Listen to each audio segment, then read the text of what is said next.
My name is Bella Howard, a 31-year-old lieutenant in the United States Army. I was trained to identify threats in the most remote deserts, but I never expected the deadliest enemy was waiting for me on a quiet country road in North Carolina. That night, at 2 a.m., my phone rang. It was my stepfather, Richard. "I just want to talk," he said, his voice terrifyingly calm. Moments after I hung up, my headlights caught a fallen pine tree blocking the road. My soldier's instinct screamed it was a trap. I was only a few steps out of my truck when a deafening explosion erupted behind me. My truck became a fireball. The force threw me to the ground, searing hot metal embedding itself in my skin. Through the smoke, I heard the sound of another vehicle speeding away. He thought he had silenced me. He didn't know that in my last moments of consciousness, I managed to whisper 3 words to the person who found me. 3 words that would bring his perfect world crashing down. Before I tell you what happened next, and about my fight for justice, let me know where you're watching from. Hit that like button and subscribe if you believe that home should be the safest place on earth, not the source of a murder plot. The night was thick with a damp, oppressive silence, the kind that settles deep in the sandhills of North Carolina and smothers all sound. A heavy fog clung to the pines lining Riley Road, reducing my world to the narrow tunnel carved out by the high beams of my Ford F-150. Every drip of condensation from the trees, every rustle in the unseen undergrowth, felt amplified. My mind was still wired from the field training exercise at Camp McCall, a low hum of adrenaline refusing to fade. It was a familiar state. But out here, alone on this dark, internal military route, frequented only by logistics convoys and the occasional lost soul, it felt different. It felt like a warning. I reached for the radio, and the gravelly voice of Johnny Cash filled the cab, singing about a ring of fire. It felt a little too on the nose. I killed the sound. Silence, I decided, felt safer. That's when my phone, mounted on the dash, lit up. The name displayed on the screen made a knot of ice form in my gut. Richard Hale, my stepfather.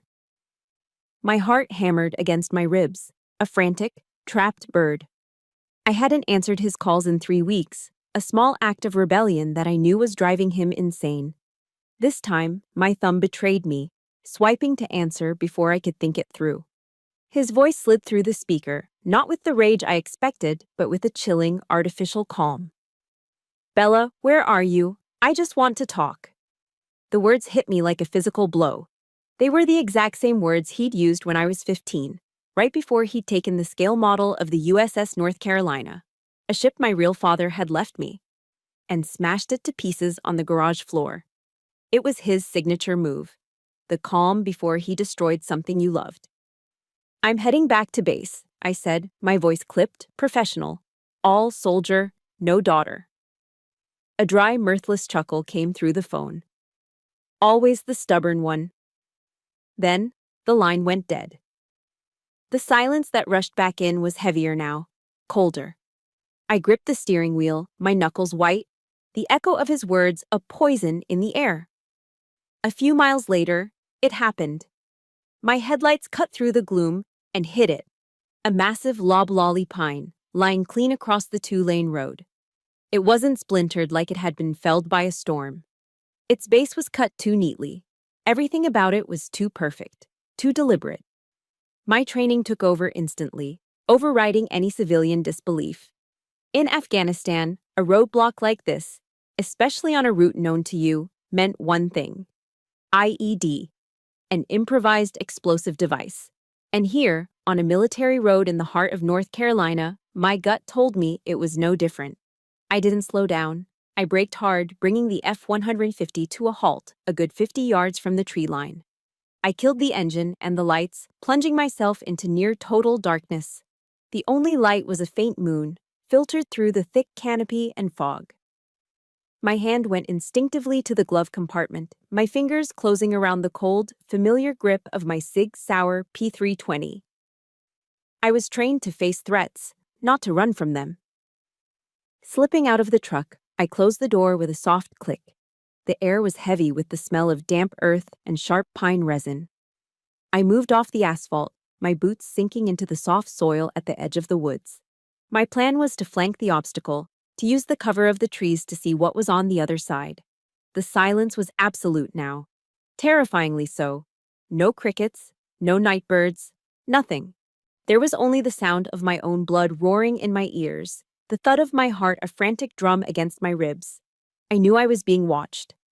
I was halfway to the fallen tree, my body low, my pistol held ready, when I heard it. The faintest of clicks from behind me, from the direction of my truck. And then, the world exploded. My truck became a roaring fireball, a sun of searing orange and yellow that vaporized the night. The blast wave hit me like a solid wall, lifting me off my feet and throwing me through the air. I remember a horrifying, weightless moment before my body slammed into the unyielding trunk of an old oak tree. Pain. Blinding, absolute pain ripped through me. My back felt like it had been snapped in two. The air was forced from my lungs in a single, agonizing gasp. I smelled it before I could even process what I was seeing. The familiar acrid scent of C4, the sickening sweetness of burning gasoline, and something else. The smell of my own flesh, seared by the heat. My ears rang with a high-pitched whine, but through it, I heard the squeal of tires on asphalt. Another vehicle, hidden in the darkness, tearing away from the scene. It was him. It had to be him. My mind, a chaotic mess of shock and agony, clung to that one, single certainty. I was on the ground, my uniform shredded, my skin embedded with dozens of pieces of hot shrapnel. I tried to move, but my limbs wouldn't respond. Blood was pooling beneath me, warm and slick. Through the swirling black smoke and the flickering demonic light of my burning truck, I saw a figure running toward me. Not the enemy, a friend. "Lieutenant Howard, Bella!" The voice cut through the ringing in my ears. It was Captain Drew Foster. His unit must have been returning from the same exercise. He dropped to his knees beside me, his face a mask of horror in the firelight. "Who did this?" he yelled, his hands hovering over me, unsure of where to touch without causing more pain. I fought for a breath, my lungs refusing to cooperate. The pain was a living thing, consuming me, dragging me down into a black ocean. I knew I didn't have much time. The motto of my unit flashed in my mind, a cruel, final irony. De oppresso libere. To free the oppressed. Now, I was the one who needed freeing. I used the last ounce of strength I possessed. My fingers, slick with my own blood, clenched the collar of his uniform. I pulled his face close to mine, the sirens wailing in the distance, getting closer. I forced the words past my shattered lips, a whisper meant only for him, a final report from the battlefield. "Richard, Hale, did this." And then, everything went dark. When I finally surfaced from the black ocean of unconsciousness, the first thing that registered was a smell. It wasn't the coppery scent of my own blood or the acrid smoke of the explosion. It was the sterile, chemical bite of antiseptic. I was in a hospital room at Womack Army Medical Center, a fact my brain took a moment to process. But the smell. The smell instantly transported me back 15 years to a sunlit Saturday morning in Wilmington, North Carolina. It was the same industrial-strength odor as the floor cleaner Richard made me use to scrub the hardwood floors of our house until they gleamed, until he could see his own reflection in their surface. Our house on Dogwood Lane wasn't a home. It was a forward operating base, and Richard was its commanding officer. It wasn't a place of warmth and comfort. It was a testament to his obsession with order. Dinner was served at 18 hours, precisely. My fork and knife had to be laid perfectly parallel to the edge of the placemat, a finger's width apart. My napkin had to be folded into a crisp, perfect quarter. Any spontaneous laughter, any sign of girlish silliness was immediately shot down with his cold, dismissive line. "This is a home, not a circus." My mother, Evelyn, had once been a woman who hummed along to the Carpenters on the radio, a woman whose laugh was soft and easy. But under Richard's command, she had faded. She became a ghost in her own house, moving with a quiet, anxious energy, her entire being focused on the singular mission of anticipating his moods and diffusing his temper before it could detonate. She would whisper justifications to me in the hallway, her eyes darting toward his closed office door. "He just wants you to be strong, Bella," she'd say, her hand briefly touching my shoulder. But I knew the truth. He wasn't forging strength in me. He was demanding submission. And my mother, his first recruit, had long ago surrendered. Of all his obsessions, the most venomous was his hatred for the ghost of my real father, Sergeant Thomas Riley, a Marine who had been killed by an IED in Fallujah. Richard never used his name. He only ever referred to him as the ghost. This ghost, my father, was a threat to Richard's absolute authority, a silent, decorated hero whose legacy Richard could never compete with. So, he decided he would simply erase him. The day it happened, I was 15. I came home from school, my backpack slung over one shoulder, and found Richard in the living room, standing on a step stool. He was unhooking the only photograph I had of my father from the wall. A picture of him in his dress blues, his smile so open and genuine it felt like a rebellion in that silent house. "There's only room for one soldier in this house," Richard said, his voice flat, without looking at me. Something inside me snapped. "No," I said, my voice shaking. "You can't." I lunged forward to stop him, to protect this last, sacred piece of my father. He swatted my hand away, and with a look of pure contempt, he didn't just take the picture down. He threw the frame onto the hardwood floor. The sound of the glass shattering echoed the sound of my own heart breaking. But his cruelty wasn't finished. That evening, he came into my room. He didn't yell. He didn't have to. He just handed me a black plastic trash can. His orders were simple. I was to go back to the living room and pick up every single shard of broken glass myself. Then, I was to go to my closet, take out the small wooden box that held the last of my father's things, the neatly folded, worn American flag from his casket, a few faded photos, his dog tags, and put them all in the trash can. "You need to learn to leave useless things behind, Bella," he said, his voice laced with that same terrifying calm I'd heard on the phone just before the explosion. "You have to clear out the past to make room for the future." I looked past him, down the hall, pleading with my eyes for my mother to intervene, to say something, to do anything. She was in the kitchen. I could see her standing at the sink, her back turned to me, scrubbing a pan with a furious, deliberate energy. She was pretending to be busy, pretending she couldn't hear. In that moment, the pain of being so completely and utterly abandoned by my own mother was a blade that twisted deeper than any of Richard's calculated cruelties. I did as I was told, my tears mixing with the dust on the floor as I dropped my father's memory into the trash. A year later, at a big 4th of July cookout in our backyard, I thought I had finally found a way to earn a sliver of his approval. I had my final report card, straight A's, a perfect record except for one small blemish, a B+ in U.S. history. I approached him near the grill, the smell of burgers and hot dogs thick in the humid air, and handed him the paper with a hopeful, trembling hand. He took it, his eyes scanning the page.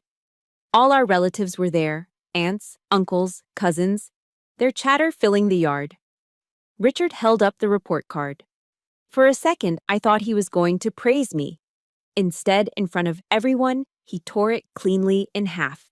The happy chatter died instantly.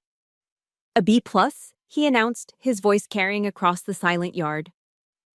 "Almost perfect is just another word for failure. A soldier," he said, looking around at the assembled family, "does not accept mediocrity." The shame was a physical heat that spread across my face and down my neck. I felt stripped bare, publicly branded as a disappointment. No one met my eyes. They all just looked down at their paper plates, suddenly fascinated by their potato salad. That night, lying in my bed, the humiliation still burning, a decision formed in my mind. It was quiet, but it was absolute. The army. That would be my way out. The irony was so thick I could almost taste it. I would take his own twisted obsession, discipline, order, service, and I would make it my own. I would join an army, but it would be one where he would never be my commanding officer. In a book I had been reading in secret, The Diary of a Young Girl, Anne Frank had written, In spite of everything, I still believe that people are really good at heart. I admired her for it, but I had to amend it for myself. In spite of everything, I still believe I must get out. The night of my high school graduation, which Richard pointedly skipped, was the final battle. I was in my room, carefully packing my suitcase for basic training, when he stormed in.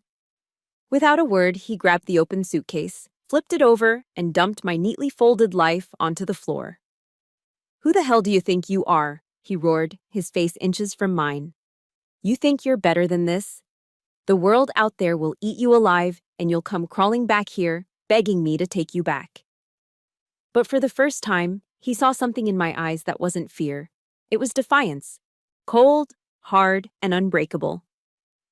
I didn't wait for morning. Long after the house was dark and silent, I shouldered my duffel bag, crept down the stairs, and slipped out the back door. I walked the 2 miles to the downtown Greyhound station under the pale glow of the streetlights. As the bus rumbled to life and pulled away from Wilmington, I stared straight ahead.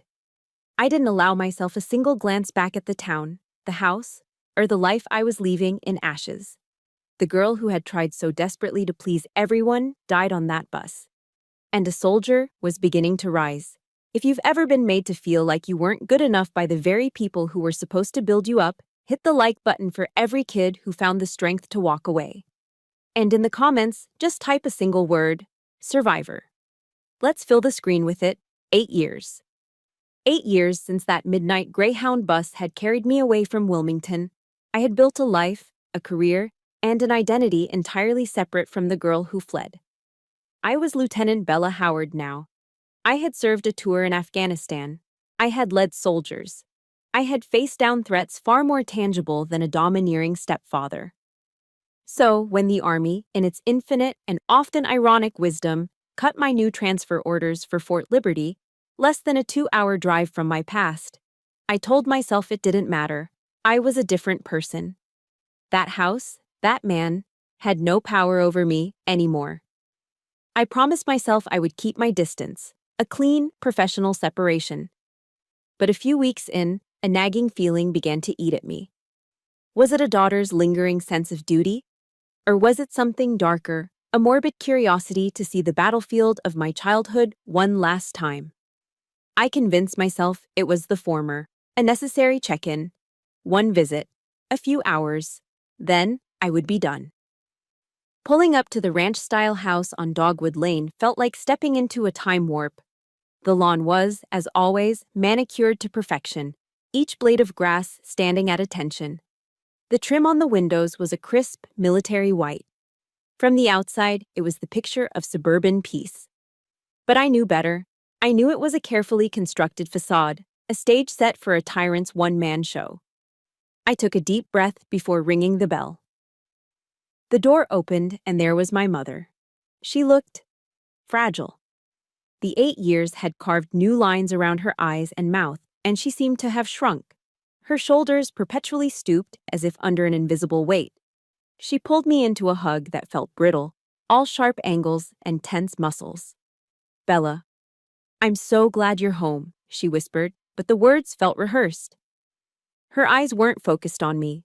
They were darting nervously down the hall, toward his office. The air in the house was the same as I remembered.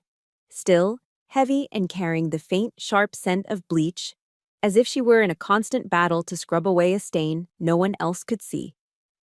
Then, he emerged. Richard filled the hallway, his presence sucking the air from the room. He wasn't smiling. He never smiled unless it was for a public audience. His eyes, cold and gray as a winter sky, did a slow, deliberate scan of me, from the polished toes of my boots to the top of my head. It wasn't a father's welcome. It was an inspection. "Well, look what the cat dragged in," he said, his voice a low drawl thick with sarcasm. "The Army's prize heifer, sent back to the old pasture for a spell." He gestured dismissively at the silver bar on my collar. "Lieutenant, huh? They must be handing that rank out to the women for free these days." The scared 15-year-old inside me wanted to shrink. The 16-year-old wanted to scream. But the 31-year-old intelligence officer did neither. I simply stood my ground, my posture straight, my gaze level and unwavering. I didn't give him the satisfaction of a reaction. In interrogation training, they teach you that a subject's silence can tell you more than 1,000 words. My silence seemed to infuriate him. It was a language he couldn't control. Seeing the storm gathering in his eyes, my mother quickly stepped in to run interference, a role she had perfected over the years. I'll get dinner started, she stammered, already backing toward the kitchen. I'll make that fried chicken you love, Bella, with the buttermilk biscuits. She was trying to offer a truce, a fragile piece of the past, but the gesture landed with a thud in the suffocating tension of the room. While she clattered nervously with pots and pans, I saw a stack of mail on the kitchen counter. My eyes, trained to notice details, did a quick, automatic scan. A bright red past due stamp on a credit card statement. A crisp white envelope with the logo of a collections agency. My internal alarms went off. Richard was a fanatic about finances. He balanced his checkbook to the penny. A late payment was, in his world, a cardinal sin. This was wrong. This was a sign of a system failure. I'm just going to put my bag in my old room, I announced, needing an excuse to move. But I didn't go to my room. I slipped into his office. It was a shrine to himself. Medals displayed in shadow boxes, photos of him shaking hands with minor politicians. And there, on his immaculate desk, was the family expense ledger. I flipped to the most recent pages. My suspicion solidified into certainty. The entries were a joke, clumsy attempts at deception, 5,000. Roof repair, the roof was brand new. 2,000 year emergency vet bill. They had never owned a pet in their lives. They were hemorrhaging money, and he was trying to hide it with the subtlety of a tank. A good soldier doesn't stick her nose where it doesn't belong. His voice was like ice down my spine. I turned slowly. He was standing in the doorway, his large frame blocking the light. His eyes weren't angry. They were something far more dangerous, cold and flat. Be careful what you dig for, Bella, he said, his voice dropping to a near whisper. Some graves are best left undisturbed. It wasn't advice. It was a threat. The fried chicken tasted like ash in my mouth. My mother tried to fill the silence with cheerful, empty chatter. But Richard sat at the head of the table, like a stone idol, watching my every move. I realized with a sickening lurch that the chicken, the biscuits, it wasn't a gesture of love. It was a ritual. It was the same reconciliation meal he'd always made her cook after he had punished me for some perceived failure. It wasn't an olive branch. It was a symbol of his power. A reminder that he was the one who decided when the conflict was over. Later that night, when he left for his monthly VFW meeting, I confronted her. What's going on, Mom? The bills? The ledger? What's happening? Under the soft, forgiving light of the kitchen, her carefully constructed composure shattered. The story came pouring out between choked sobs. Richard had taken everything, their savings, a second mortgage on the house, and had invested it in some shady business venture with an old army buddy. It had all collapsed. They were ruined. He said he could fix it, she wept, her thin hands clutching my arm. Her grip was surprisingly strong, desperate. Please, Bella, don't make this a bigger deal than it is. Just let it be. You don't know what he's capable of when he's cornered. Her eyes, wide and terrified, pleaded with me. He would never let me go, Bella. She said it as if it were a testament to their bond, a declaration of love. But I heard it for what it was. A confession of imprisonment. I left a few minutes later, the air in the car feeling clean and fresh after the suffocating atmosphere of that house. As I pulled away from the curb, I glanced in my rearview mirror. A single porch light cast a yellow circle on the perfect lawn. Richard was standing in it. He was back early. He was on his phone, pacing back and forth, his face illuminated by the screen.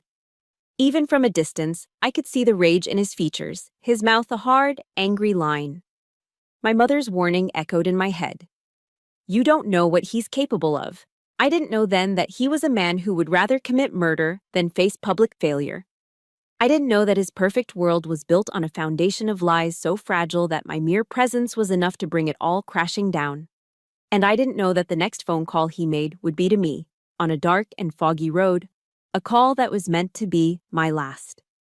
The first 72 hours in Womack Army Medical Center were a drowning haze of morphine, pain, and the disorienting beeps of machines that were keeping me alive. Time had no meaning. There was only the dull, throbbing map of my injuries and the endless white of the ceiling tiles. Investigators from the CID came and went, their questions gentle but probing. I told them what I knew, what I whispered to Captain Foster in those first moments. Richard Hale did this. But I could see the professional skepticism in their eyes. I had no proof, no witnesses. To them, my accusation was just a theory, the understandable but unreliable testimony of a trauma victim lashing out at a man I had a difficult history with. The physical pain was a constant, roaring fire. But it was nothing, absolutely nothing, compared to the cold, sharp agony of my mother's visit. She came on the third day. She didn't bring flowers or a magazine. She brought a script, carefully prepared and rehearsed by Richard. She stood by the door for a long moment before approaching the bed, her purse clutched in her hands like a shield. Her eyes scanned the room, the IV drip, the heart monitor, everywhere but at me. She wouldn't look at the bandages wrapped around my torso or the angry stitched lines on my arms. To acknowledge my wounds would be to acknowledge their cause. She sat on the very edge of the visitor's chair, her back ramrod straight, and began to wring her hands. "Bella," she started, her voice thin and strained. "I've been so worried." Then the performance began. "You know, your truck. It's been having problems lately, hasn't it? Richard was just saying the other day he was worried about the wiring." She painted a perfect, plausible picture of a faulty engine, an electrical short, a tragic but unavoidable accident. Each word was a careful brushstroke on a masterpiece of deceit. She concluded with the line that shattered what was left of my heart. "Richard is just sick with worry for you. He said it was probably just a terrible accident." She looked at me then, her eyes pleading, begging me to accept the lie, to fall back in line. "Please," she whispered, don't make assumptions. It will just make everything so much worse for everyone." I stared at her, the morphine dulling the edges of my pain but sharpening my clarity. She hadn't come to comfort her wounded daughter. She had come to perform a mission. She was there for damage control. In that moment, she wasn't my mother. She was just another soldier in Richard's army, a loyal subordinate dispatched to the front lines to silence a rebellion before it could begin. The psychological war escalated that night. I was drifting in a shallow, drug-induced sleep when the screen of my phone on the bedside table lit up. A text from an unknown number. My fingers felt clumsy and slow as I reached for it. The message was short, just 8 words. "You should have stayed gone while you had the chance." Ice flooded my veins. It was him. I knew it. My thumb fumbled to take a screenshot, but it was too late. Before I could capture it, the message dissolved, vanishing from my screen as if it had never been there. Deleted remotely. It was a ghost message, a tactic used by operators in the field to communicate without a trace. Richard wasn't just a retired sergeant with a temper. He was more sophisticated, more dangerous than I had ever imagined. The text was a clear signal, a flex of his power. "I'm still watching you. I can get to you anywhere. You are not safe." The sterile, brightly lit hospital room suddenly felt like the darkest, most dangerous place on Earth. I wasn't the survivor of a past attack. I was the target of an ongoing hunt. The next afternoon, just as I was beginning to sink into a pit of genuine despair, the real cavalry arrived. The door to my room opened, and Sergeant Maggie Rowe walked in. She didn't bring flowers. She didn't offer hollow platitudes. She was carrying a large steaming black coffee from the green beans in the PX and a bag of Jack Link's beef jerky, soldier fuel. She took one look at me, propped up on the pillows, a mess of tubes and bandages, and her face hardened. She didn't ask me what happened. She didn't ask if I was sure, or if maybe I was confused from the medication. She pulled the visitor's chair close to my bed, sat down, and looked me dead in the eye. "Tell me who the son of a bitch is, Bella," she said, her voice a low, dangerous growl. "And I'll take care of it." And for the first time since the explosion, I cried. It wasn't a cry of pain or fear, It was a tidal wave of relief, a dam breaking inside me. The terrible, crushing loneliness I'd felt since my mother's visit washed away. Maggie didn't say another word. She just leaned forward and wrapped her arms around me, her embrace strong but careful, mindful of my injuries. She held on until the sobs subsided. A little while later, Captain Foster appeared. He looked tired, but his eyes were clear and resolute. He carried a thin manila folder, the preliminary incident report. He didn't mince words. "The official investigation is hitting walls, Lieutenant," he admitted. "But that doesn't matter." He looked from me to Maggie, then back to me. "I believe you. The system is slow, and sometimes it's blind, but we are not letting this go. You are one of us." They didn't see a hysterical victim. They didn't see a troubled daughter with a grudge. They saw a soldier, their soldier, wounded in an ambush. I remembered something a chaplain had said once at a memorial service for a fallen comrade. "In a foxhole, your family isn't determined by blood. It's the person to your left and the person to your right." Looking at Maggie and Captain Foster, I finally, truly understood what he meant. Before Maggie left, she pressed something into my hand. It was a green government-issue hardcover notebook and a black ballpoint pen, the kind we all carried in our cargo pockets for mission logs and after-action reports. "Your brain is a weapon, Bella," she said, her voice firm, pulling me back to the present. "Don't let the morphine rust it out. You're an intel officer, so do your job. Write everything down, every memory you have of that bastard, every detail from that night, every word he ever said that didn't sit right, every suspicion. Turn your story into a case file." That simple act, the gift of a notebook and a pen, was like a match striking in the darkness. It ignited something in me, a purpose. I was no longer a patient. I was no longer a victim. I was an investigator. That night, long after the last nurse had made her rounds, I clicked on the small reading light above my bed. The pain was still there, a dull, constant ache. But now, it had a counterpoint, a cold, clear sense of mission. I opened the notebook to the first blank page. My hand was shaking, but my resolve was steady. In the center of the page, I wrote the title. Case File, Richard Hale. Charge, Attempted Murder. The silence I had been forced to keep my entire life was over. It was time to sharpen it into a sword. 6 months after the explosion, my body had mostly healed. The scars that crisscrossed my chest and abdomen had faded from an angry red to a lattice of pale pink lines, a permanent, topographical map of the night Richard tried to erase me. They were a constant, physical reminder of his betrayal. But the official investigation, as Captain Foster had warned, had run into a wall of silence and conjecture. Without evidence, my story was just that, a story. Richard Hale, the respected retired sergeant, remained untouched, a pillar of his community. The system had failed. So, I decided to become my own system. I weaponized their perception of me. I walked into my commanding officer's office, my medical profile in hand, and put on the performance of my life. I was Lieutenant Howard, the wounded soldier, the survivor still struggling with the psychological aftermath. I formally requested a temporary reassignment, citing the need for a low-stress, administrative environment conducive to long-term recovery. It was a perfectly crafted, entirely believable lie. They gave it to me without a second thought.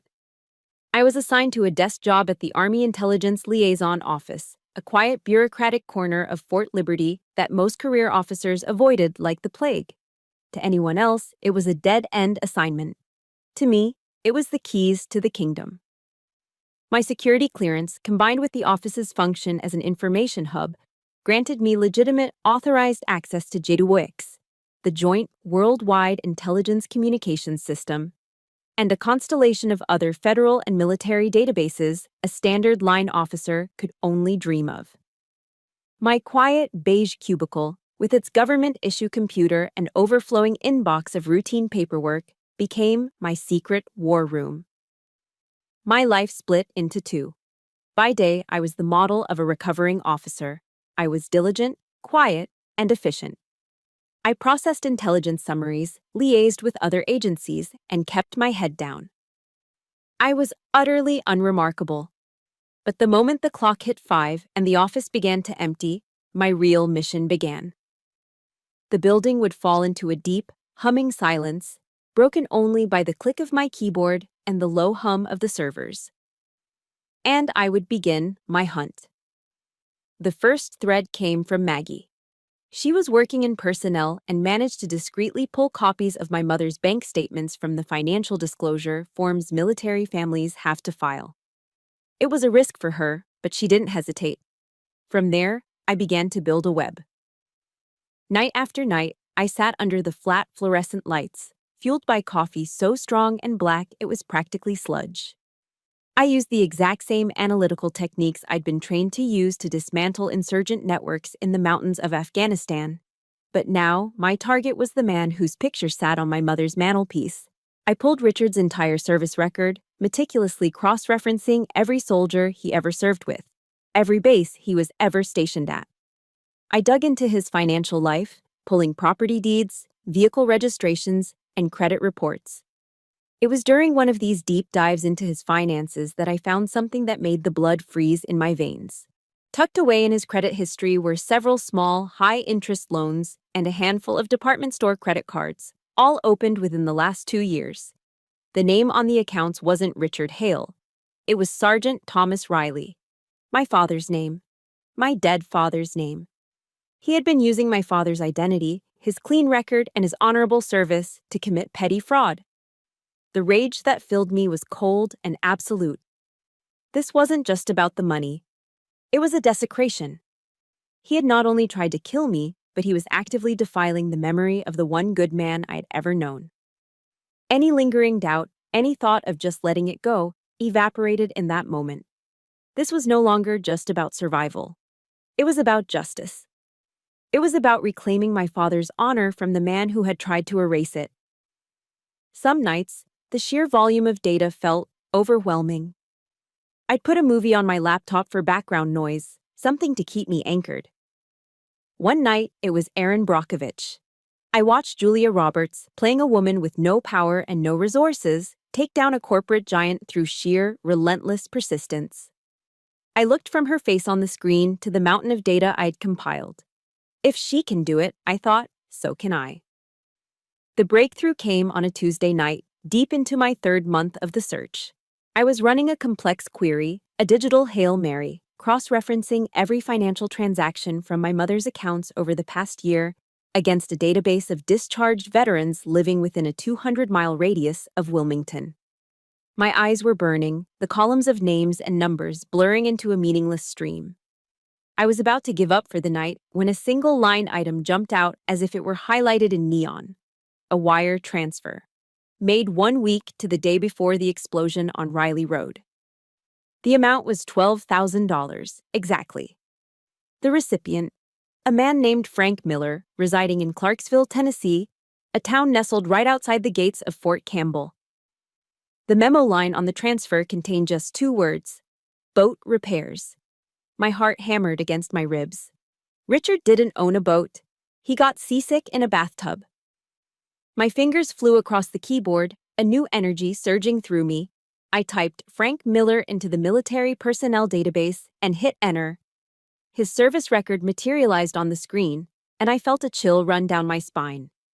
It was the kind of chill an analyst feels when all the pieces of a puzzle suddenly, violently, snap into place. Frank Miller. Former Army Explosive Ordnance Disposal Specialist, EOD, a bomb expert. I kept reading. Dishonorably discharged 5 years prior. The reason, caught selling C4 and other military-grade explosive materials from the Fort Campbell Armory on the black market. A disgraced EOD tech with a criminal record, desperate for cash, living just a state away. The picture was now complete, and it was horrifyingly perfect. Richard hadn't hired some local thug to rough me up. He had outsourced the job to a professional, a specialist who knew precisely how to build a bomb that would obliterate a target and leave behind nothing but questions. This was it.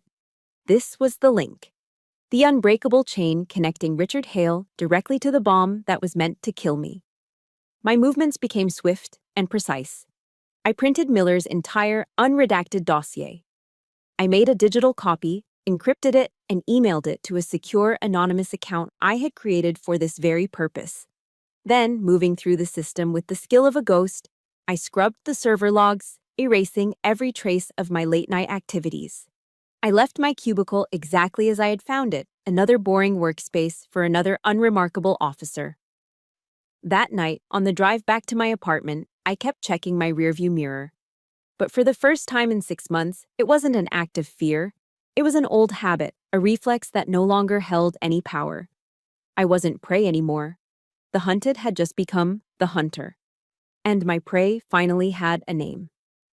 The drive to Clarksville, Tennessee was a straight shot west on I-40, 400 miles of asphalt cutting through the rolling hills of North Carolina and into the flatlands of Tennessee. I had filed a 2-day leave request for a family emergency, a lie that felt more like the truth than anyone knew. I didn't tell Maggie where I was going. I didn't tell Captain Foster. Frank Miller was a mission I had to complete alone. This wasn't an army operation. It was a personal reckoning. Before I left my apartment, as I was checking my bag, my eyes fell on a small leather-bound Bible my mother had given me when I was a child. I hadn't opened it in years, but I picked it up. A verse she used to read to me from Psalm 23 came to mind. Yea, though I walk through the valley of the shadow of death, I will fear no evil. I wasn't a particularly religious person, but the words felt like armor. I slipped the book into my bag. My Sig Sauer P320 Warnsfaz stayed locked in its case. The weapons I carried on this trip were different. My primary was psychology, a deep and unflinching understanding of the kind of broken men the military sometimes spits out. My backup was a piece of technology, a micro recorder no bigger than a Zippo lighter, tucked into the coin pocket of my jeans. I found Frank Miller in a place called the Rusted Barrel, a sad, forgotten dive bar on the outskirts of Clarksville, the kind of place where the sun is always an unwelcome intruder. The air inside was thick with the ghosts of 1,000 cigarettes and the smell of stale beer and quiet desperation. Just as his dossier had suggested, he was a ghost himself, sitting alone in a dark corner booth, staring into a can of Pop's Blue Ribbon as if it held the answers to the universe.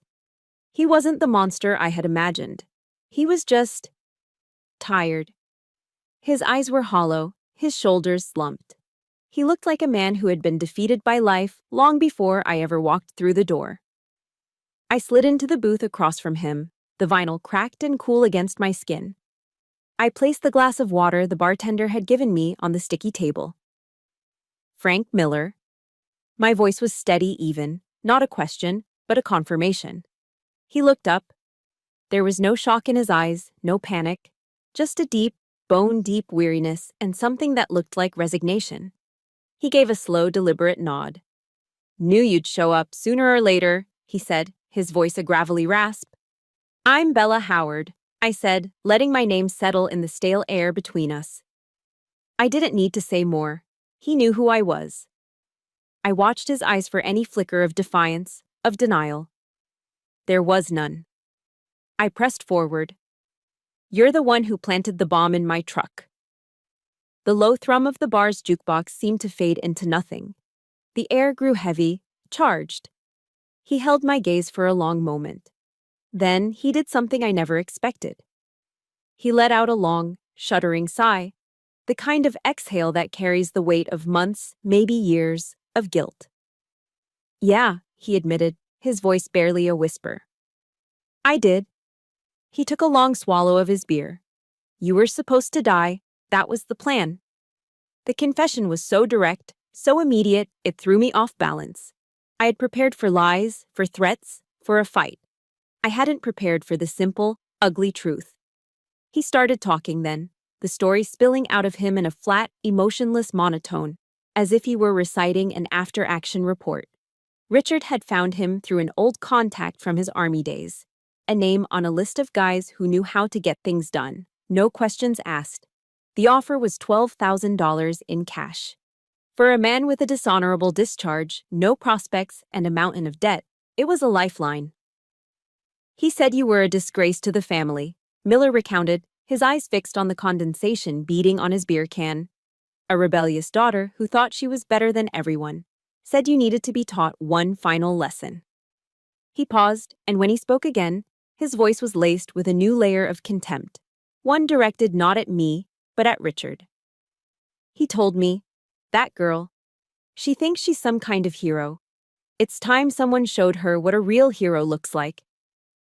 The words hit me with the force of a physical blow. It wasn't just about the money. It wasn't just about silencing me.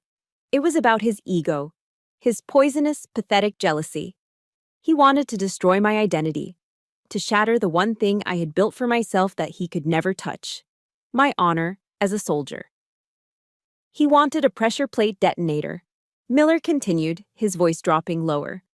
Rigged right under the driver's seat. Guaranteed. No chance of survival. He shook his head slowly, a barely perceptible motion. But, standard procedure, you know? I do my own surveillance before a job. I watched you for a couple of days, saw you coming and going from the base. He finally looked up from his beer, and his tired eyes met mine. I saw you in your uniform. The way you carried yourself. Sharp. Professional. He hesitated, and for the first time, a flicker of genuine emotion crossed his face. You reminded me of my little sister. She's a staff sergeant over at Fort Hood. The air left my lungs. My conscience, what's left of it, it got the better of me, he confessed, the words raw and real. I couldn't do it, not like that. At the last minute, in the dark, on that foggy road, he'd made a choice.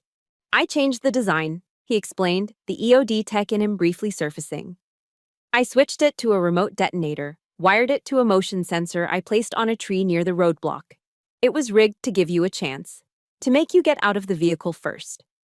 He looked at me, his expression a mixture of shame and something else I couldn't quite name.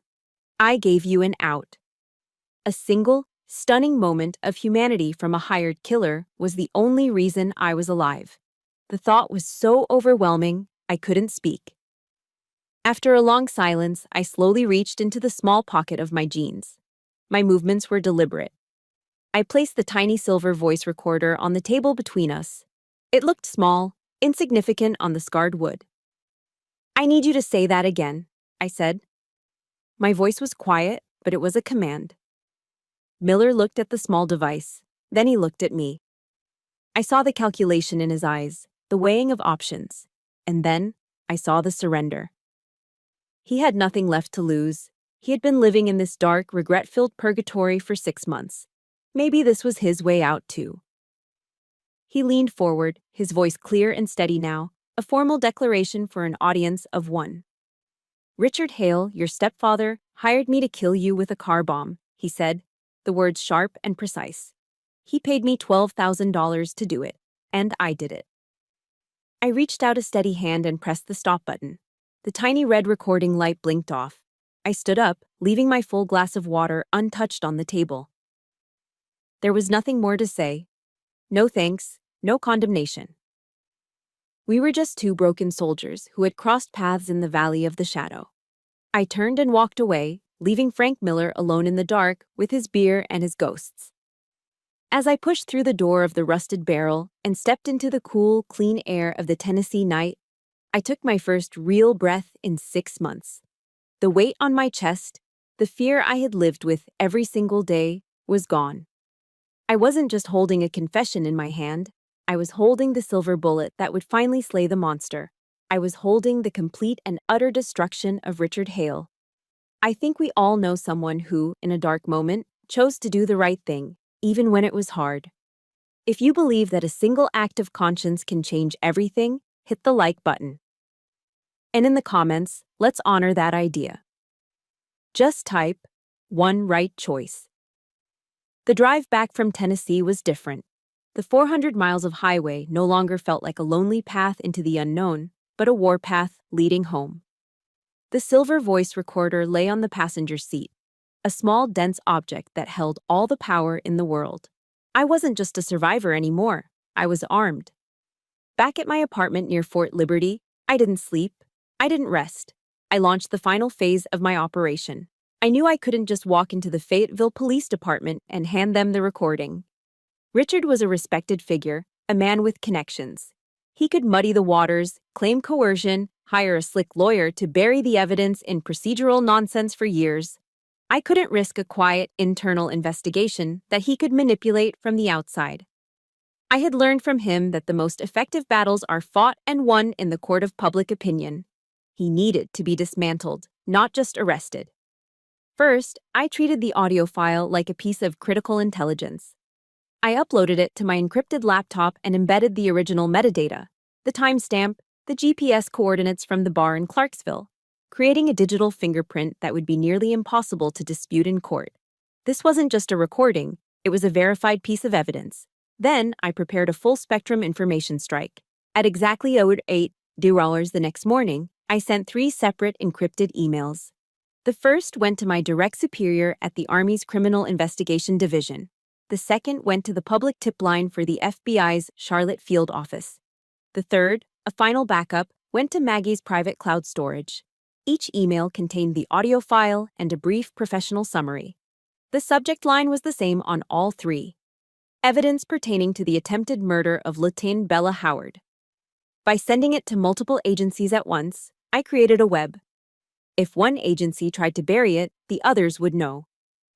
I had made the truth too big to hide. My final stop was Captain Foster's office. I closed the door, sat down, and without a word, I played him the recording from my phone. I watched his face as he listened to Frank Miller's tired, raspy voice detail the murder plot. His expression shifted from focused intensity to disbelief, and finally, to a cold, hard fury I had never seen in him before. When it was over, he just nodded slowly, his jaw tight. "We're going to get him, Lieutenant," he said, his voice low and deadly serious. "And we're going to do it publicly." The perfect opportunity, orchestrated by Richard's own vanity, arrived 2 weeks later. He had been selected as the keynote speaker for the annual Veterans Memorial Gala, the most prestigious military-affiliated social event of the year in Fayetteville. It was being held at the Airborne and Special Operations Museum, a glass and steel monument to heroism. It was Richard's ultimate stage, a room full of the very people whose respect he craved above all else: generals, decorated veterans, and community leaders. The night of the gala, the Grand Hall was a glittering sea of army dress blues, evening gowns, and the clinking of champagne glasses. I was there, in my own perfectly pressed uniform, seated at a discreet table in the back with Maggie and Captain Foster. Foster was off duty, but he wore a look of quiet, coiled intensity. Across the room, I saw Richard working the crowd, shaking hands, clapping men on the back, a master politician in his element. And in the front row, at the VIP table, sat my mother. She was wearing a new dress, her face beaming with a pride that was almost painful to watch. She looked at him like he was a god. When Richard took the stage, the applause was thunderous. He stood at the podium, bathed in the warm glow of the spotlight, the very picture of honor and integrity. He launched into his speech, his voice booming with false sincerity. He spoke of duty, of loyalty, of the sacred bond between soldiers. "It is these values," he declared, his voice ringing with passion, "that define who we are. They teach us right from wrong. They compel us to protect the weak and stand for what is right, no matter the cost." I felt a wave of nausea. He was using the very words that defined my life, the ideals I had sworn an oath to uphold, and twisting them into a shield for his own rotten soul. He was using my world to hide his crimes. He finished his speech, and the entire room rose to its feet in a standing ovation. He stood there, soaking it in, that smug, self-satisfied smile plastered on his face. As the applause died down, the house lights dimmed. The spotlight remained on Richard, a silent tribute before the traditional memorial video. But there was no video. Instead of a solemn trumpet playing taps, a different sound echoed through the hall, broadcast with crystal clarity over the state-of-the-art speaker system. It was a man's weary, raspy voice. "Richard Hale, your stepfather, hired me to kill you with a car bomb." A collective gasp sucked the air out of the room. 1,000 conversations stopped mid-word. My mother's proud smile froze, then shattered. Every eye in the hall was locked on Richard, whose own smile had vanished, replaced by a mask of pale, panicked horror. He fumbled for the microphone, his mouth opening and closing like a fish. But no sound came out. Frank Miller's voice continued, relentless and unavoidable, a ghost in the machine, telling the story of the $12,000 payment, the pressure plate bomb, and the final damning quote about showing the hero what a real hero looks like. The truth was a detonation in that silent, sacred hall, and Richard Hale was at ground zero. When the recording finally ended, the silence was deafening. You could have heard a pin drop. And into that silence, from the shadows at either side of the stage, two men in dark suits and Captain Foster walked calmly into the spotlight. They converged on the podium. "Mr. Hale," Captain Foster said, his voice amplified by the microphone, ringing with the cold, hard authority of the uniform he represented. "You are under arrest for the conspiracy and attempted murder of Lieutenant Bella Howard." Richard finally found his voice. It was a raw, animal shriek of pure desperation. "It's a setup. It's a lie. That bitch set me up." But it was too late. His spell was broken. His audience, his adoring crowd, was now his jury. Their faces a mixture of shock, confusion, and dawning disgust. From the back of the room, I stood up. I began to walk forward, my footsteps the only sound in the vast hall. The sea of people parted for me. Every head turned. I walked through the silent, staring crowd until I reached the edge of the stage. I looked up at him, one last time, as a federal agent snapped a pair of handcuffs onto his wrists. His eyes, wild with hatred, found mine. "You taught me to always follow orders," I said, my voice quiet, but carrying to every corner of the room in the profound silence. "But you forgot to teach me not to follow orders from a criminal." They led him off the stage and through the crowd. He was forced to walk a gauntlet of his former admirers, a parade of shame past a sea of faces filled with revulsion and contempt. The hero of the hour had just become the villain of a lifetime. 3 months after Richard's world came crashing down in that glittering ballroom, the final act began. The trial of Richard Hale was held in the Terry Sanford Federal Building in Raleigh, a solemn, imposing structure of granite and glass. The courtroom itself felt like a stage designed for heavy truths, with its dark wood paneling and the imposing seal of the United States hanging behind the judge's bench. The room was packed. On the left side of the aisle, a flock of reporters scribbled in notebooks, their faces a mixture of professional interest and morbid curiosity. Behind them, the public seats were filled with strangers, people drawn to the spectacle of a local hero's dramatic fall from grace. But on the right side of the aisle, in the rows directly behind the prosecution's table, sat my family. My real family. Maggie was there, her expression a mask of fierce loyalty. Captain Foster sat beside her, his presence a calm, steady anchor. And filling the 2 rows behind them were a dozen other soldiers from my unit, men and women who had taken personal leave to be there. They sat shoulder to shoulder, a silent, formidable wall of green and blue dress uniforms. They were my honor guard. And then there was Richard. He sat at the defendant's table, looking like a ghost, haunting the memory of the man he once was. The expensive suit hung loosely on his frame. His skin was pallid and gray, his hair thinner. The arrogant, commanding posture was gone, replaced by the sullen, defensive crouch of a cornered animal. When his eyes met mine across the courtroom, I braced for the familiar jolt of fear, the ingrained instinct to look away. But it never came. All I felt, looking at this small, pathetic man, was a profound and wearying sense of pity. The monster had finally been revealed for what he was. Just a man, terrified of his own inadequacy. The federal prosecutors were brilliant. They didn't build a case. They constructed a fortress, brick by irrefutable brick. They presented the forensic evidence first, the detailed chemical analysis from the blast site, showing the distinct signature of military-grade C4, a material that pointed directly to a trained professional. They walked the jury through the complex financial records, highlighting Richard's mounting, secret debt and the desperate measures he had taken to hide his failure. And then they presented the cornerstone of their case, the single, damning wire transfer for exactly $12,000. Frank Miller was their star witness. In exchange for a plea deal on lesser charges and full immunity, he took the stand. He was clean-shaven and wore a borrowed suit, but he couldn't hide the deep, haunted look in his eyes. He didn't look at Richard. He looked at the jury, and in a calm, methodical voice, he laid out the entire conspiracy: the initial contact, the payment, the construction of the bomb. The prosecutor then played the audio recording of his confession from that night in the rusted barrel. His weary, matter-of-fact voice filled the silent courtroom.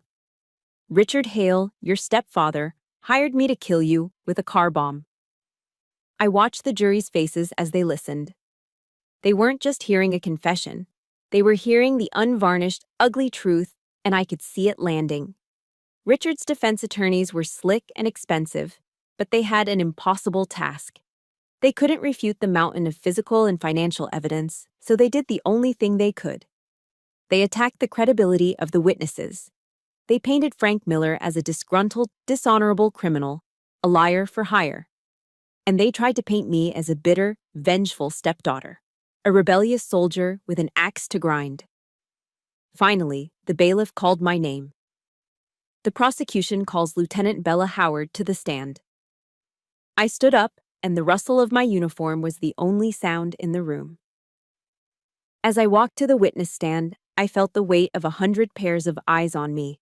I discreetly touched a small pin on the lapel of my jacket.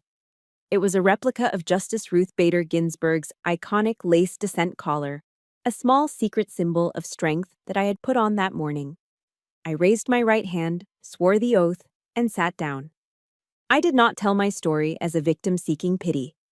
I presented my testimony as an intelligence officer delivering a battlefield assessment. I spoke clearly and factually about the years of systematic psychological control, the patterns of manipulation, and the financial irregularities I had uncovered in his office. I recounted the events of that night on Riley Road with the detached precision of an official report. When it was time for the cross-examination, Richard's lead attorney, a man named Henderson, approached me with a practiced, sympathetic smile that didn't reach his eyes. His strategy was clear: to discredit me by minimizing my trauma, to paint me as an unstable, emotional woman lashing out. "Lieutenant Howard," he began, his voice dripping with condescension, "you've painted a rather grim picture of your childhood. A strict father, high expectations. Many would call that good parenting, wouldn't they?" "I would call it control, sir," I replied calmly. He paced before the jury box. "Control that produced a fine officer, it would seem. But it must have bred some resentment, wouldn't you agree? Resentment over harsh words, over punishments?" He leaned in, his voice dropping conspiratorially. "Isn't it true, Lieutenant, that this is all just an elaborate act of revenge? Aren't you really just doing all this," he said, gesturing dismissively, "to get back at him for being punished over a B+ on a report card?" He thought it was his kill shot. He thought he could reduce my entire life, my entire trauma, to a petty, childish tantrum. The courtroom was utterly silent. I saw Maggie lean forward in her seat, her knuckles white. I looked at Henderson.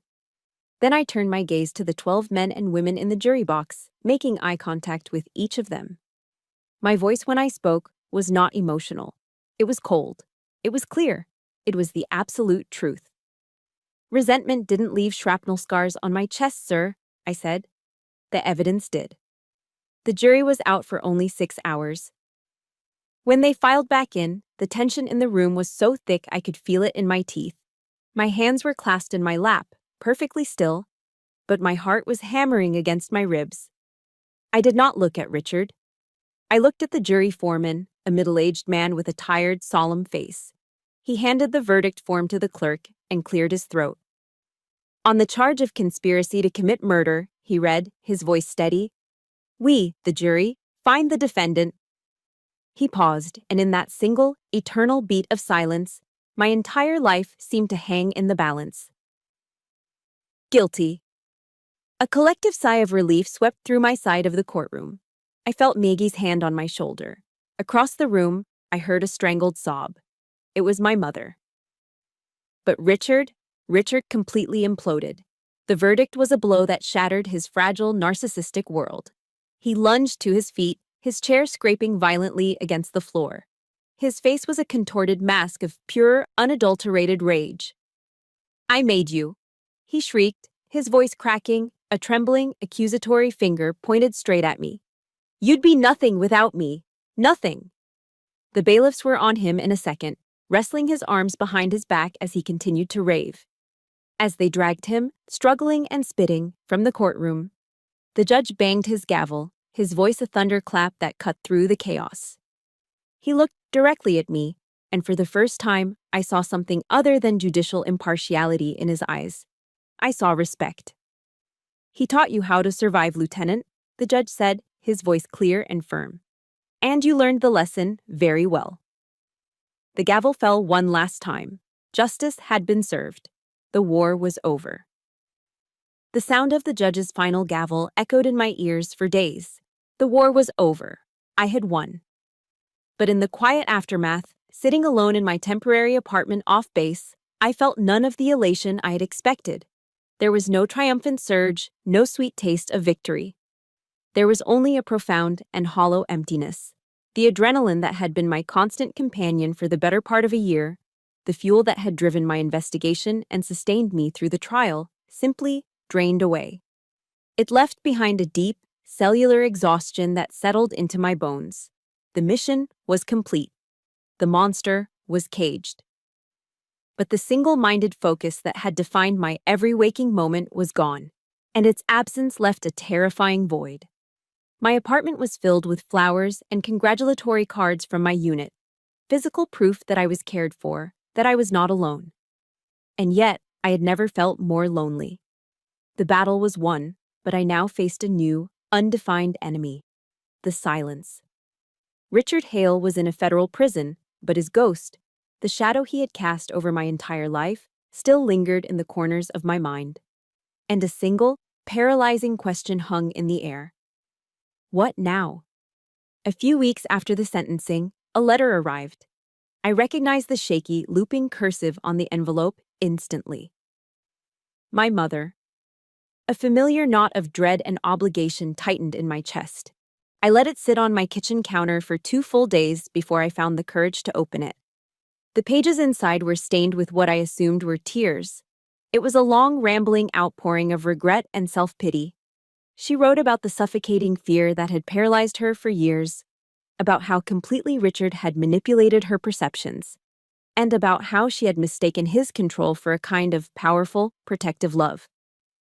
She apologized for not defending me, for siding with him, for being a coward in every moment that had ever mattered.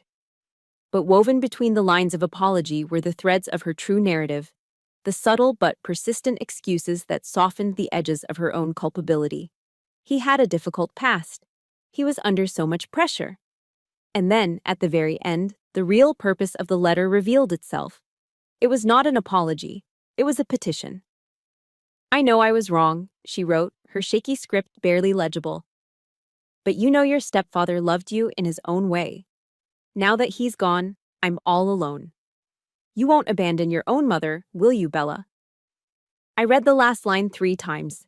It wasn't a bridge, inviting me to meet her halfway. It was a new set of chains, expertly crafted from guilt and obligation. She wasn't seeking forgiveness so that we could heal. She was seeking a replacement. With Richard gone, she needed a new warden, a new caretaker, a new purpose for her life, and she was trying to draft me for the role. I folded the letter, my hands feeling strangely steady. I knew I could never answer it. Any words I wrote would be inadequate. They would either be too cruel, twisting the knife of her abandonment, or too weak, leaving a door open for the cycle to begin all over again. So instead, I put in for a week of leave. I packed a small bag, got in my new truck, a sensible Toyota Tacoma this time, and just drove east, toward the salt and the roar of the Atlantic. I didn't have a destination in mind. I just followed the sun until the air started to smell of brine and the landscape flattened into marshland. I ended up in the Outer Banks, that wild, windswept strip of sand that stands as North Carolina's first line of defense against the ocean. I rented a small, weathered cottage on stilts in Corolla, a quiet town at the very northern tip, famous for the wild mustangs that roam its beaches. For 7 days, I surrendered to the rhythm of the tides. My mission was to have no mission. I walked for hours along the shoreline, my boots sinking into the wet sand, letting the sharp, salty wind whip the tears from my eyes. I watched the wild horses, descendants of Spanish mustangs shipwrecked here centuries ago, as they grazed on seagrass, their coats shaggy, their spirits untamed. They were survivors, tough and resilient, living on their own terms. I found myself reading a book I'd bought at a local shop, Cheryl Strayed's Wild. I saw myself in her solitary journey, her need to walk her way through her grief, to find a healing strength in the face of an indifferent and beautiful wilderness. I drove down the coast, visiting the great lighthouses at Bodie Island and Cape Lookout. They were solitary sentinels, built of brick and iron, designed to withstand the full force of a hurricane and still cast a light into the darkness. They didn't ask for permission to be strong, they just were. And slowly, day by day, surrounded by these symbols of untamed, enduring strength, a sense of peace that I had never known began to settle over me. The ghosts in my head began to quiet down, their whispers drowned out by the roar of the surf. On my last evening, as the sun began its slow, spectacular descent, painting the sky in fiery strokes of orange and purple, I built a small fire in a shallow pit on the beach. As the driftwood caught and the flames began to dance, I took my mother's letter from my pocket. Under the fading light, I read it one final time. And I let myself cry. I cried for the little girl who had spent her entire childhood trying to earn a love that was never hers to have. I cried for the broken, fearful woman who had written those pleading, manipulative words. And I cried for the sad, undeniable truth of a relationship so fundamentally damaged it could never be repaired. The grief was a clean, sharp pain, a final acknowledgement of a loss I'd been carrying my whole life. Then, with a strange and sudden sense of calm, I gently placed the letter into the heart of the fire. I watched as the edges of the paper curled and browned. I watched her shaky, cursive words, words of apology, of excuse, of desperation, turn black and then disappear into the flame. The paper disintegrated, becoming weightless flakes of gray ash that were lifted by the ocean breeze, scattered into the twilight, and carried out over the vast, dark water. It wasn't an act of anger. It wasn't revenge. It was a ritual, a ceremony of release. In that moment, I was forgiving her, not by absolving her of her choices, but by absolving myself of the burden. I was untethering myself from the anger, from the resentment, and most of all, from the hope that she would ever be the mother I needed her to be. I was letting it all go. Watching the last of her words vanish into the immensity of the sea and sky, I realized something profound. I no longer needed anyone's permission. Not to be happy, not to be whole, and not to be free. The ashes blew away, leaving a clean, empty space in their wake. The war was over. The ghosts were gone. And for the first time, the future was not a question mark, but a blank page. So what now? What do I build from these ashes? 8 months after the judge's gavel fell, I finally had the answer to the question that had followed me from that lonely beach fire. What do I build from these ashes? The answer wasn't about rebuilding what was lost. It was about building something new. After 12 years of dedicated service, I submitted my paperwork and took an honorable discharge from the United States Army. It felt less like an ending and more like a graduation. I had learned everything I needed to learn. With a portion of the restitution funds awarded by the court and my own hard-earned savings, I drove back to the one place that had offered me a moment of profound peace. I went back to the Outer Banks. I bought a small parcel of land tucked away in the dunes of Corolla, a quiet stretch of coastline where the only sounds were the whisper of the sea oats and the distant crash of the waves. And there, with my own hands and the help of a few local contractors, I began to build. It wasn't a fortress or a hideaway. It was a sanctuary. I founded a small nonprofit organization, a place dedicated to the women who, like me, had survived their own wars. I gave it a name that only another soldier could truly understand: Second Tour. In the military, a second tour means redeploying, taking on a new mission. For us, it meant something different. It meant choosing to begin a new mission in life after the first one had nearly broken you. It was a 1-week immersive healing and survival program designed exclusively for female veterans and survivors of domestic abuse. I didn't teach them how to fight an external enemy. Richard had taught me that the most dangerous enemies are the ones that live inside your own head. So, I taught them how to fight the ghosts. I taught them how to navigate the wilderness of their own trauma and find their way back to themselves. The curriculum for Second Tour was a blend of the two worlds I now inhabited. In the mornings, we'd start with yoga on the beach, our mats laid out on the cool sand as we greeted the sunrise. Then, we'd move on to hard skills. I taught them land navigation, not with a GPS, but with a compass and the stars. I taught them how to build a shelter from nothing but a tarp and some rope. I taught them the meditative, almost magical process of starting a fire with a single spark from a ferro rod. These were the skills of self-reliance, tangible proof that they could depend on themselves, that they could create warmth and safety with their own two hands. I showed them that discipline, the tool Richard had used for punishment, could be reforged into a framework for building self-respect and confidence. I taught them that the deep, profound silence of nature wasn't a threat to be scanned for danger, but a balm that could heal a wounded soul. The network of pale scars across my chest, the ones I had once gone to such great lengths to hide, became my most important teaching tool. During one of our first sessions, I noticed the women discreetly trying not to stare when the V-neck of my shirt shifted. So, I stopped the lesson. I took a deep breath, and for the first time, I told them the whole story. I showed them the map of my survival. I told them these marks were not a sign of my weakness, but the receipt for my life. They were my medal, earned in a war no one else could see. I was inspired by the work of researchers like Brené Brown, who taught me that true strength wasn't about being invulnerable, but about having the courage to be vulnerable. I showed these women that trauma is not a life sentence. It doesn't have to be an ending. It can be the beginning of a stronger, more authentic self. The real magic happened at night, around the campfire.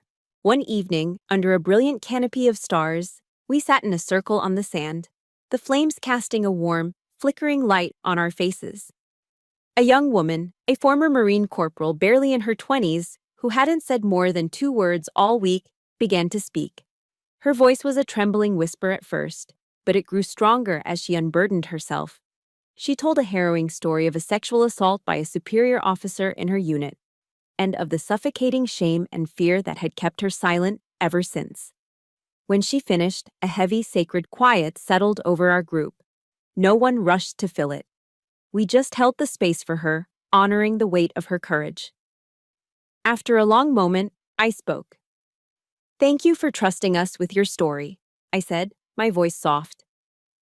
"Our secrets keep us sick. But our stories heal us. Every time one of us has the courage to speak her truth, she lights a beacon for another sister who is still lost out there in the dark." I looked around the circle of faces illuminated by the firelight. Women of all ages, all races, all backgrounds.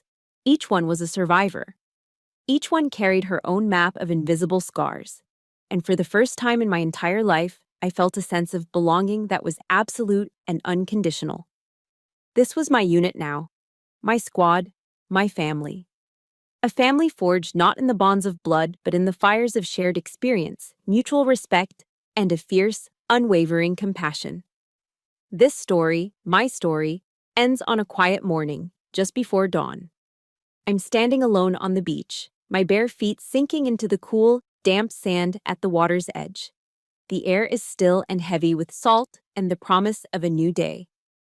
I'm watching the eastern horizon as it slowly begins to blush, a faint line of pink that widens and deepens, setting the underside of the clouds ablaze.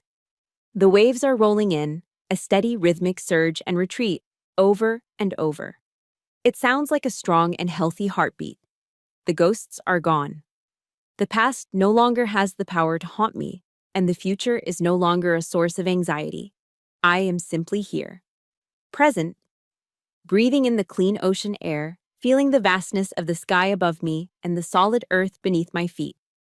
I have walked through the valley of the shadow of death, and I have emerged on the other side.